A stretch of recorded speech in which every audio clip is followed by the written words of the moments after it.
Warning: some contents may be disturbing. Viewer discretion is advised.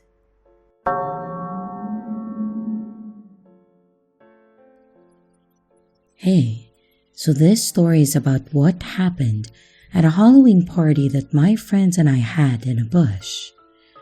The bush is kinda like our forest areas, but not really. I'm not sure how to explain it to Americans, but basically, we're in the middle of nowhere. I wouldn't say we were necessarily in the outback though. There is a country town nearby, and it's known for being quiet, has good hospitality, and it wouldn't be too far if we needed to drop by in order to get some supplies. Things like food, drinks, and any extras that we didn't manage to bring down. My friends and I booked an Airbnb where we could all relax and let our hair down without having to worry about any nosy neighbors or having to worry about any noise complaints. There was about 30 of us in total. As I said, it was quite a large home, and it was so beautiful. None of us could afford a property like this. It was a fancy country home that was surrounded by beautiful gardens, acres of paddocks, and some bushland. We were far away from other people, and we wouldn't have to worry about having people nearby. So, we spent a lot of time making it nice and spooky to fit in the party theme. We put up fake cobwebs, creepy skeletons, fake pumpkins, horror movie memorabilia, and other Halloween-themed items. You know, the cheesier the better. There was a cauldron of punch, and everyone got to drink out of the Halloween-themed goblets that they could take home with them. Some people would say that we went overboard, but to me, they don't understand how to have fun. None of us were really able to go trick-or-treating as kids, so this was our way to make up for it. All of the food was themed around Halloween items, and yes, there would be plenty of drinking at the party too. At that time, we were all professionals who had decent paying jobs, and this was before a majority of the group had children to care for. You could say that it was our last big party before we all settled down and became adults. We all dressed up, and people spent a lot of money on costumes, and everyone was really into it. We weren't able to do this as kids, so we were making up for it. The night went on and we played games, and everyone was having an amazing time. One of my friends went outside to get something out of her car, but then she ran back in looking worried. We asked what was wrong, and she showed us a note that had been left on her car. It said, "You're going to die, bitch." Now, my friend group would occasionally do pranks on each other, but nothing like this. A couple of our friends went outside to check some of the other cars to make sure that they hadn't received the same treatment. Not all the cars had them, but about 70% of them had notes on them.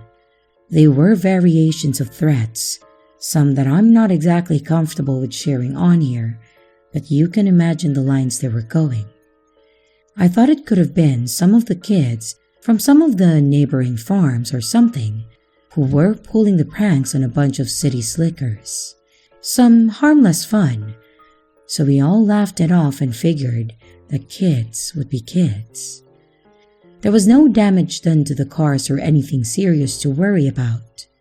Then we turned on the outside lights to light up the place and hope that whenever people went out for a smoke or a smoke break, that it would scare them off. No need to be worried about something that wasn't a big deal, right? Only, as the night progressed, things began to get a lot worse. When we would go outside, we saw that someone had a tire that was cut, not a damage from a rock or a wear and tear, but as though it had been slashed, and no one saw anything. Another car had what looked like a bucket of blood spilled over the windshield, blocking the view until it was cleaned. No one would be able to drive it. It wasn't paint or anything, and it smelled exactly like blood. And things were quiet for a long time. We figured that whoever it was must have gotten bored and went to cause chaos somewhere else. So we went inside for a toast to celebrate, but then came out to the sound of shattering glass. A group of people with balaclavas broke the windows of multiple cars at the same time. Enough was enough. We chased them off, but not before the damage had been done. We called the police, and the police came out to inspect the damage, mainly for insurance purposes and to keep a paper trail of the incident in case it got worse. The police didn't find anything and weren't really any help. We contacted the Airbnb owner and then told her what happened. She said that it was the first time that anything like this had happened, and since there was no damage to the property itself, I don't think she was that concerned about it, other than the potential of a bad review. The cars had to be towed to a mechanic's to be repaired, and people carpooled in order to get home. We all cleaned up, and there was such a downer on the evening. We were all having so much fun together, and it was a shame that it happened this way. I was in the back seat as we were driving down the long dirt driveway as we headed back. I looked back at the home, and I could have sworn that I saw someone wearing a hoodie waving at me from the side of the road. I'm not sure why this happened to this day. I don't know if we had offended them or anything like that. I haven't had any other weird things happen or anything like that, and most of my Halloween parties since have been much smaller and quieter affairs at home. This was the last time anything weird like this has ever happened to me. I don't know whether it was connected to the Airbnb or the small town or what, but it seriously felt like a harmless prank at first.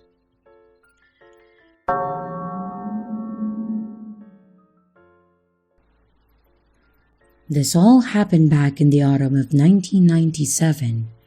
Back then, I was a 13-year-old girl, and I was just learning how to navigate my way through life, and I was a bit overly trusting of people that I probably shouldn't have been.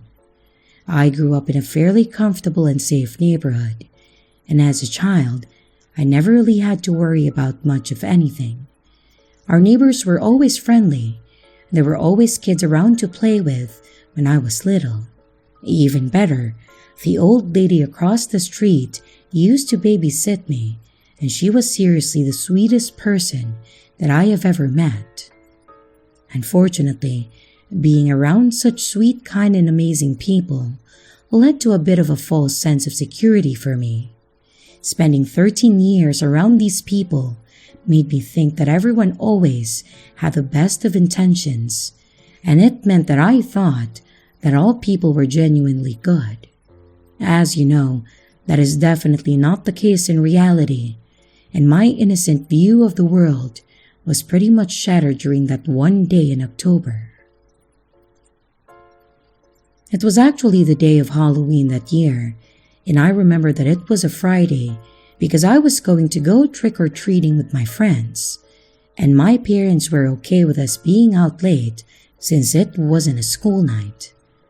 This was also back before the world changed into a crazy place it is today, and us kids were allowed to wear our costumes to school, so as long as it wasn't too revealing, wasn't overtly offensive, and didn't cover our face. That year, me and a group of friends decided to dress up as a PG-13 version of the Spice Girls. I was Baby Spice because that's just how I was as a young teenager. Anyways, we had a great day at school while pretending to be the Spice Girls, even breaking out in song once or twice. But that's not really what the story is about, though I'm sure our singing probably was pretty horrifying. It's actually about what happened on my way home from school. Like I said before, the neighborhood we lived in was pretty comfortable.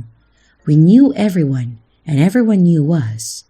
The area that my school was in was also pretty nice, but there were several blocks in between there and my home that were questionable at best. On my way home, I had to walk by a few apartments and a playground that usually had plenty of kids on it, though I remember noting that there weren't a lot of children around on that day. I think my assumption was that it was Halloween, so kids were all getting dressed up and eating dinner so they could spend the night out trick-or-treating. And as I was walking past the park, I was about to cross the road to get closer to home. I heard what sounded like someone crying. It wasn't like a kid or someone my age crying. It was the sound of a grown man sobbing somewhere nearby. Remember how I mentioned that I was too trusting? Yeah, well, I went to investigate the crying to see if there was anything that I, a tiny 13-year-old girl dressed as a baby Spice, could do to help this crying man. I have no idea what I was planning to do. I couldn't call the police or an ambulance if he was hurt, and I didn't have money, and I didn't have enough life experience to literally give him any advice. I turned and walked back over to the park area, and I could see a man sitting on one of the benches with his back to me. I approached him nonchalantly, and I actually put my hand on his shoulder asking if he was okay. When I touched his shoulder, he seriously jumped off the bench and turned to face me, pushing a very large kitchen knife in my direction. Obviously, this was terrifying as it was, but the knife was actually coated in what looked like blood, as was his shirt, his arms, and also his face. I know what you might be thinking. It was Halloween. This very well could have been just a costume. But I can promise you that it wasn't. You could smell that metallic tinge of blood coming off from the sky. And here I was, standing less than 5 feet from him, staring down at the tip of his weapon and holding back from screaming out in terror. The second or two that this guy held me at knife point, it felt like ages. I just stood there, staring at the blade, at him, at his clothing, and then back to his eyes, and the only thing I could hear was my very labored breathing, and the sound of my heart about to explode from my chest. The entire time I thought that I was going to vomit, cry, scream, and pee in my pants all at once, but thankfully, that was actually the worst of it. The horrifying silence between myself and this guy was interrupted by police screaming, "Get on the ground!" Come to find out that I wasn't the only person that had seen this guy on the bench crying. Just the only one stupid enough to walk over and ask if he was okay. I'm thankful that someone had called the cops over this guy, because if they hadn't, who knows what the hell he could have done to me. I will say that it was reported that the guy had actually murdered his girlfriend and their son in a drug-fueled rage. He had apparently done some substance, pulled the knife on her, and then went on a murderous rampage in his own apartment. After he had done it, he apparently came back to reality and realized what exactly he had actually done. And then in shock, he just kind of wandered out of the apartment to the park and started bawling his eyes out on the bench. So yeah, that was the story of how I went from a sweet, innocent 13-year-old girl to someone that is now terrified of strangers on park benches. I don't know if there's a phobia name for that, but if there is, I'll add it to my memoir. Yes, it's been 20 plus years, but that's not something you get over easily.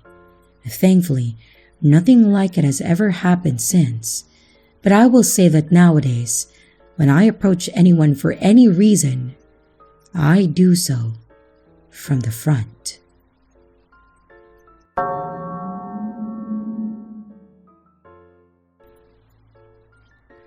I think this happened back around 2003 when we lived in Mississippi.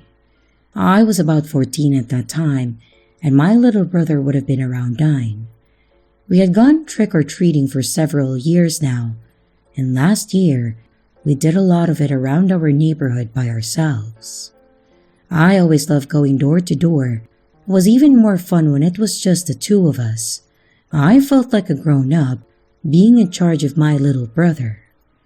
I was also really looking forward to this year because my brother and I really enjoyed the movie Lilo and Stitch, and he wanted to dress up as Stitch. I was really close to my brother, so I decided that I would go as Lilo and make us a cute matching pair, as well as an easy costume for me. And while I love Halloween and trick-or-treating, I had a sensory issue and still do, so I don't like to wear a lot of things or layers at once. I already had long dark hair, so I didn't even need a wig, just a cute little red dress really. The problem I had with this year, though, was what I was hearing on the news. There had been reports of a couple of kids that had gone missing that were close to my age.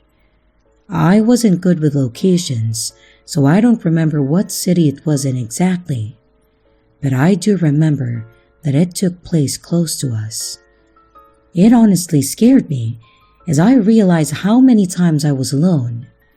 My parents often left me at home with or without my brother when they had to run to the store or something short like that, and I had to walk down the street to go to the bus stop, and my parents wouldn't even be able to see me from the front door.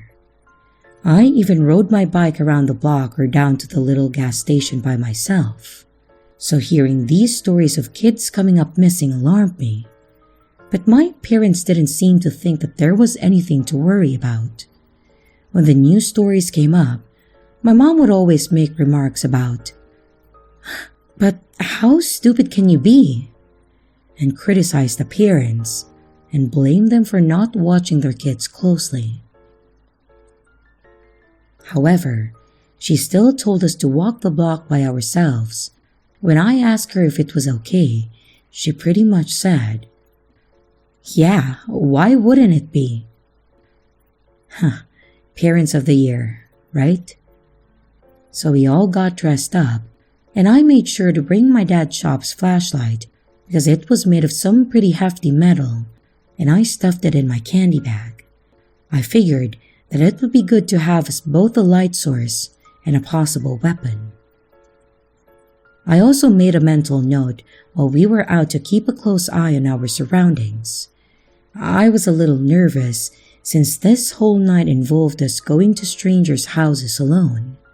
But because Halloween was also one of my favorite holidays, I was determined to remain vigilant and also have a good time, so as not to worry or frighten my little brother. We made our way uphill first, as there were only 3 houses that way before we rounded the corner. After the turn, there was an empty house because I remember them recently renovating it, and then the road curved into a cul-de-sac that has 4 houses on it. We went to each one of those, and between just those few houses that we had gone to so far, our bags were already feeling pretty full. Between our candy load and how excited my brother was, I was starting to loosen up a bit and have more fun with it. We left the dead end and continued down the road, making our way to a house that had really gone all out. The whole yard was covered in creepy decorations, from a gory graveyard, moving ghost in the tree, and they even made a path that you had to walk through to get to the door. One guy was even in a Grim Reaper costume, standing still until you walked by, and it would scare you. I was surprised that my brother wanted to go through it, and in fact, he laughed after getting scared. When we got to the door, the older couple complimented our costumes. They gave us a big handful of candy and then asked us a few questions. After chatting some, we left through the other side of the yard and back through the front gate. As we walked a bit, My brother was getting excited about one of the little toys that he noticed that the last house handed out, and he then started digging in his bag while we walked. He was wanting to carry it with him, but I was trying to get him to stop until we got to the corner where there was better light. Unfortunately, the exact thing I was wanting to avoid happened when we nearly ran into someone in front of us. At first, I looked up to see this tall man wearing some kind of hooded poncho or something. When I think back about this event, I start to realize that I had no idea where this guy came from. There was a small group of kids and adults ahead of us, but they had already moved on and no one had walked by us since we left the house. I suppose he could have been behind us and then got ahead when we stopped at the house, but I don't recall ever seeing someone ahead of us. Anyways, I gasped a bit as I stepped backwards and I apologized to the man. His response to this was saying, in a really creepy way, "Aw, it's alright, baby girl. Are you okay?" My parents don't even call me that, so it immediately made me feel weird. So I just said that I was fine, and I grabbed my brother's hand and walked around him. I started feeling like I was being watched, so I looked back and saw the guy was still standing in the same spot, now facing towards us. I turned back around, and I tried to get my brother to speed up so we could get to the next house. And as we left the next one, the poncho guy was standing on the sidewalk just right by the house. He was smiling, and he made a comment about our bags looking heavy and asked if we needed help carrying them. I wasn't very well mannered when it came to being scared or people that made me uncomfortable, so I just said, "No," as firm and as grown up as I could, and again pulled my brother along. I was really starting to become more panicked at this point, wondering what this guy's true intentions were. Surely, it wasn't a ruse to take our candy. He was an adult, or at least looked like it, so he could have gotten some on his own. So, if not the candy, what else would he want with the young kids like us? It started freaking me out more when I thought about the kids that had been kidnapped recently. Was this the guy responsible for them? Was he trying to find a good opportunity to grab us too? I started looking around to see if there were any adults nearby, or even the group of children that I saw earlier, thinking that we would at least be safer with them, but they were even gone. My last hope was Miss Marcia's house. Marcia was an older lady that worked at the front desk of the office that my mom worked at. She was very sweet and always gave my brother and I some kind of treat when we went there with my mother for any reason. She actually lived on the road parallel, or behind our home basically, which was also the road we were on. It was a few houses down after the corner, so I started telling my brother that we should go to her house first. He didn't seem to mind, possibly because he was reading the situation too, or he was just getting tired. As we passed the first house, I heard the familiar creepy voice saying, "Hey, you missed one, didn't you?" And before I could say anything though, my brother yelled out, "You're being weird."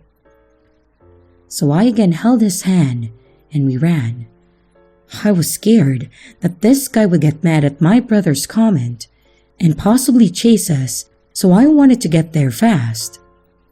We then made it to her house, and I pushed my brother ahead of me as I grabbed his bag from him and he started knocking on the door. Thankfully, she was home and had a bowl of candy in her arms. I frantically asked her if we could come in as I looked behind me and didn't see the guy. She of course invited us in, shutting the door behind us and asking what was wrong. I started explaining the situation to her, and she said that I did a very smart thing by trying to avoid him and just going to her home immediately. She gave us both some water, and we watched TV while she went to call our mom. After a short time, there was a knock on the door. I was trying to keep calm, thinking that it was Halloween after all, and I was thinking that it was probably just kids. But when Marcia answered the door, it was the same guy.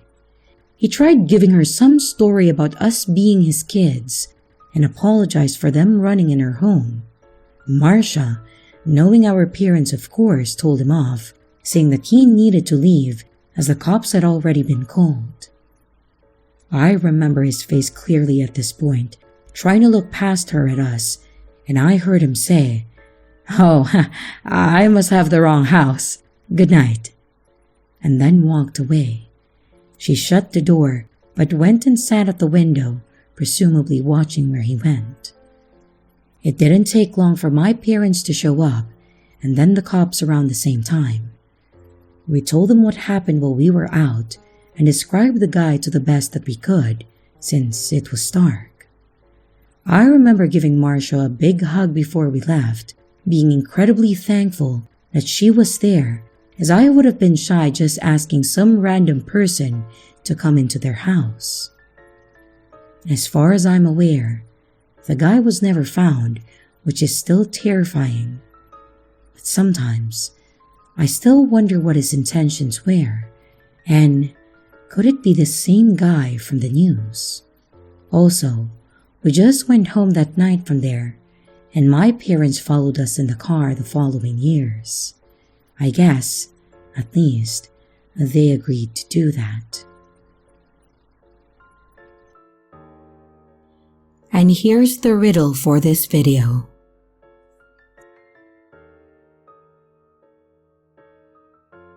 Hello everyone, it's your creepy sister here. Thank you so much for watching the video. I really appreciate each and every one of you. But I would also like to thank my amazing patrons, my top tippers, and my dearest channel members. Thank you very, very much. I really appreciate it with all of my heart. If you want to support the channel further, you could also choose to become a patron, a tipper, or a channel member. But remember, it's appreciated, but never a requirement. I would also like to announce that we have merch now. The link is in the description of the video, along with all my other social media links, like my Discord server, Twitter, Instagram, and others. You can connect with me and send your stories there. And don't forget to like and subscribe if you haven't yet, and comments are highly appreciated. And remember, your fear feeds me.